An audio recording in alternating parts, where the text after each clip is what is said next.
What the Schick? Hey, let's talk about Schicks today. That's a good shtick. Schick. That's my shtick. Schick grip. We suck. Welcome back, folks. As we mentioned in the beginning, today we will be talking about all things, well, almost all things, Schick. Colonel Jacob Schick and his wonderful repeating razor, Injector razor, and soon-to-be double-edged razor, Schick shaver, all things shaving with Schicks. And this is kind of related. This is by Remington. I thought that we would explore the...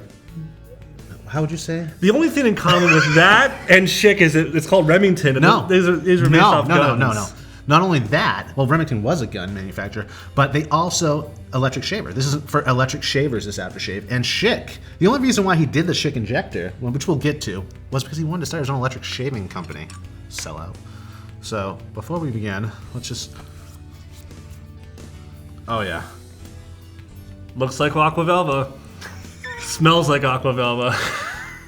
How's it taste, Matt? Yeah, this is that classic. Now, this is you would slap on after you used your electric razor. Actually, I like it better than Aqua Velva.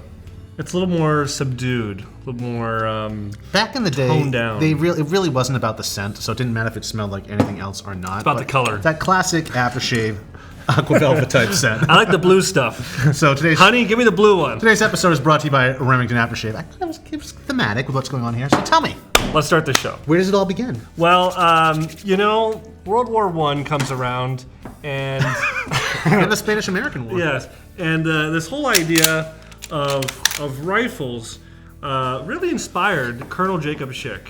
So he was in the First World War, and that was, if you didn't know, from maritime and war history. That's the first war where you ever see some kind of connection between the blades and the bullets and your actual rifle here.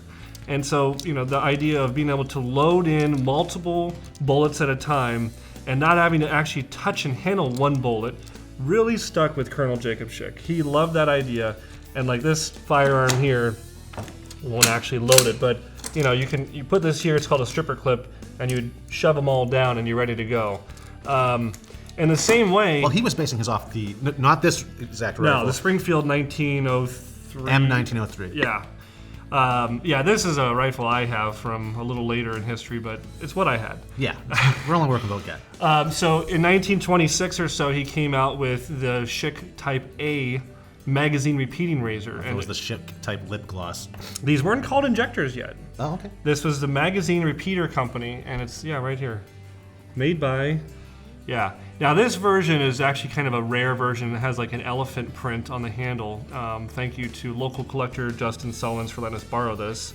But yeah, the idea was that you have a clip that would go inside of your razor handle, and here it is.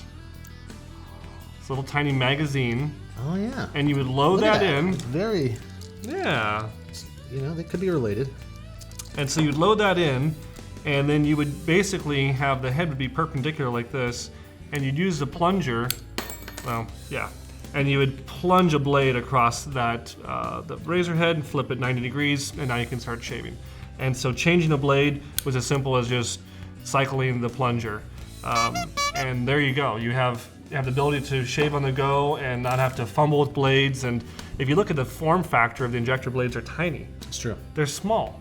So it's like how to even hold that blade was a big consideration. Yeah, with all things blade related, the less you have to touch it, the better off you are. Fumbling around. And yeah, even people today, they say don't even touch the edge. Don't dry the edge off, don't touch it. So I think it was kind of a safeguard against all that too. They had 3 different versions of the repeating razor. This is the Type B. It's a little bit more simplified, doesn't even have a cap. And they had a couple different versions of this with closed comb and solid guard, and then kind of a hybrid design. This to me is the least reliable in terms of mechanics. These are the ones that I'm constantly having to fix and repair in the shop. My favorite of all 3 repeaters is the last one, and this is my personal razor that I use for travel, is the Type C. And this came out like in 31 or so. Yeah, it's very Art Deco. Yeah, this one does have a cap. And again, they do have different versions of the guard. I like this one, and I can show you. I have it loaded right now. See if I can actually get, there we go. It's loading a blade. Bam. and then you would turn it sideways. So very cool, and I've used these sometimes, like as this one is showing, these tops sometimes will be loose and they won't actually hold a blade anymore. And I show this in another episode. You can grab it and just put it on the edge of a table, just kind of push a little bit, and that will kind of re-push down that brass just to hold the blade in place. That's like probably the only maintenance these things really need. But they're really cool. They got away from the repeater altogether. I think people honestly had issues with them jamming and loading them, and I think it was cumbersome. They're awkward. Yeah, they really are. They're not my favorite. No. People do love them though. And so they quickly moved to the Type D, which I don't have here. It's kind of hard to find. It has a scissor handle, but it's very similar to the Type F that came out later. And this is your full-on. Now we're going to take the idea of this clip that's over here, and we're actually going to integrate it with the blades and the razor, and it loads on to the side of the head like that, and then you would advance this plunger here, and you would plunge a blade onto your head. So this is really when they started being called injectors and not magazine repeating razors. Ah, that's true. Yeah, because you're injecting it. Now, funny enough, this idea of a component that held the blades being integral with the razor handle and that you couldn't go and buy another brand of injectors was the inspiration for cartridge razors. This is where it all came from. In fact, we've done research. Gillette loved this idea that Schick was doing in the 20s and was working as far back as 1929 to try to make a cartridge razor, more or less, something that you had to buy their accessory and it would only work with their handle. That these two could never be separated, because that was the whole demise of double-edged razors. Just the technology wasn't there yet for the cartridge razor to really come. I mean, the plastic wasn't there. I mean, it wasn't cheap enough anyways. It wasn't really there. Right. But Gillette did try to have a razor in 1947 called the Techmatic that was not the Techmatic from the 70s. Right. It was a Techmatic that actually did kind of plunge double-edged razors onto a handle. Looks a lot like an aristocrat or president. Very interesting piece of history, but it all did stem from this whole idea. Well, they're borrowing from each other. Oh yeah, I mean, because even the packaging for Schick eventually starts to look like packaging for Gillette. For sure. As you progress, from the Type F, like in the 30s, 40s, through the 40s, 50s, you start seeing the razors getting a lot more kind of basic looking instead of these fancy like aluminum handles and fancy, Bakelite packaging. It goes to very, very simple. I love these though. These Type E's, the butterscotch Bakelite. I think this was the first Bakelite color they were experimenting with, was the butterscotch, and absolutely beautiful. I mean, it looks like candy. It really does. They're beautiful. This one is like a polished brass, where that one is like a textured. Yeah, it's brass. almost like a tumbled or hammered kind of look. But these are the most popular, I think, out for there. sure. If you're in the, antiquing, you're going to find a ton of those. Here, I also wanted to show. You mentioned ads earlier. Just some. I've always been a big fan of advertisements. If you guys ever been to the lobby here at Razor Emporium, we have a ton of ads up, and I think that it also really puts in a frame of reference kind of the time period when you're looking at some of these. Oh yeah. Of razors. But just absolutely gorgeous ads. These are also on borrow from our friend Justin. Is that it? I'll get some stars. Oh, the nudie one. But yeah, absolutely gorgeous. Ads here with the Schick. And and thanks for bringing that up, Matt.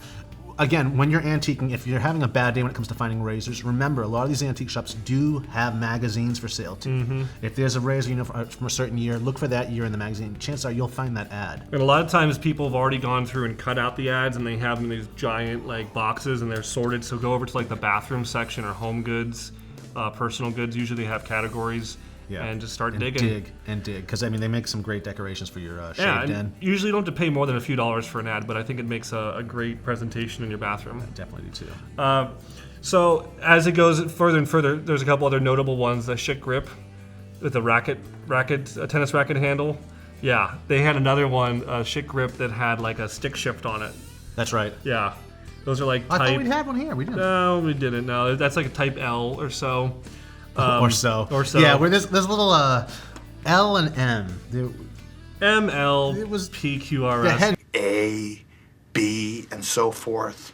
M and LO, P, F. These were the same. It gets a little confusing.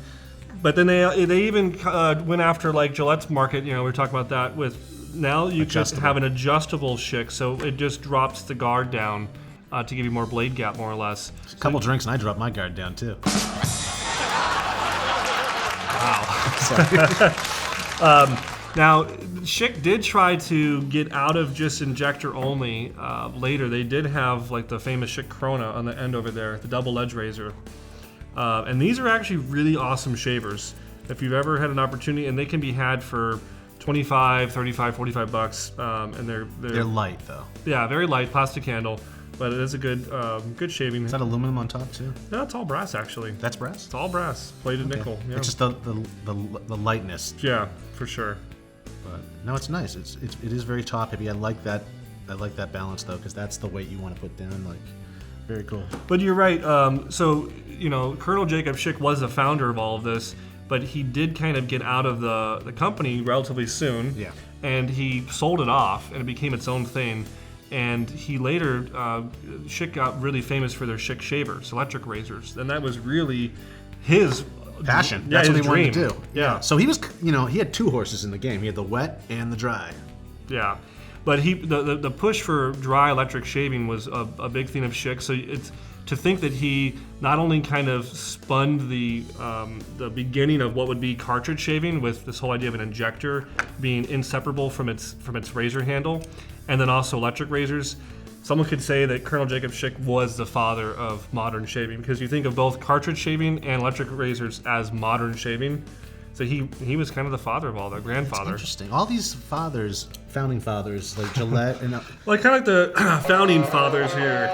But but they're rather eccentric. Yes. Like he was very eccentric too. He was running from the law and ended up in Canada. Yeah. Montreal. But I mean, he was sending all of his money to Bermuda to try to evade taxes and so on and so forth. But yeah, very eccentric guys. But all that said and more, you could easily go to eBay and pick yourself up one of these type E razors. You're going to see most of these. FGs are almost pretty much the same. But hear that? That's shaking. You got to be weary about that. When you pick one up in the antique shop, shake it first. If you hear a lot of jingle to it, you don't want that one. Yeah, no, Douglas is right, and there isn't, a lot you can do, because people ask, like, are these repairable? And they're really not meant to be taken apart. There's only like one model year where they kind of had this lever come over so you can clean it. But Doug's right, if this little piece of bent brass right here isn't putting enough pressure on the guard, you're going to have issues with it holding the blade right, and or giving you, blade gap that kind of varies from shave to shave. And chatter. I originally hated shaving with a Schick because the first couple ones I bought, they were damaged. That's the thing when you're using any vintage gear. You got to be careful. Yeah, you don't know what the condition is. So you need to buy more than one to really get an experience with it. But I'm telling you, it's a great shaver. But if you want to buy a modern one that's guaranteed to work, may I suggest, I don't know if a lot of you know about this, but the Click It. Click It or get a ticket. This is I bought this from Vermont Country Store. It's not a sponsor. Not a sponsor. It's a catalog that my girlfriend gets, and I saw this and I could not believe it. Now I don't actually have the razor in there. It's at home. I brought the wrong one with me, but it looks pretty much identical to a Type L. Yeah. To a Type L Schick. It looks, and $25. So if you haven't yet to use a Schick and you're a little weird about getting something vintage and you want something modern, these are still being made under the name Click It, and it's a complete ripoff of the Schick. Yeah. But it does a great job shaving. I will tell you though, when it shows up in your mailbox, there's a blade inside of it. They don't tell you that, but be wary, it does show up with a blade. So speaking of blades, you have shaved with a Schick? Yes. Now how would you? I always want to ask. How would you compare it to like a double edge razor in terms of like the feel? Oh, it's a whole different feel because the thicker blade. It's closer to like a gem, a gem style, or it's just. I like it. It's very stiff. That's the best word I can use. Yeah, it does it. Well, same thing with gems. Gems and Schicks are very stiff, and there's nothing pivoting about it. Right. But it's also great for shaping facial hair and whatnot. That stiffness and whatnot. But I do enjoy it, and it's a different angle, really. Yeah, you kind of have to hold a lot more perpendicular to your face. I just want to say perpendicular, but he's right. Yeah, there is a different angle. It's the angle right there. If you have that on your face, you're going to get a great shave with it. And eventually, it may take a couple shaves to adjust to it after shaving with a double edge for so long.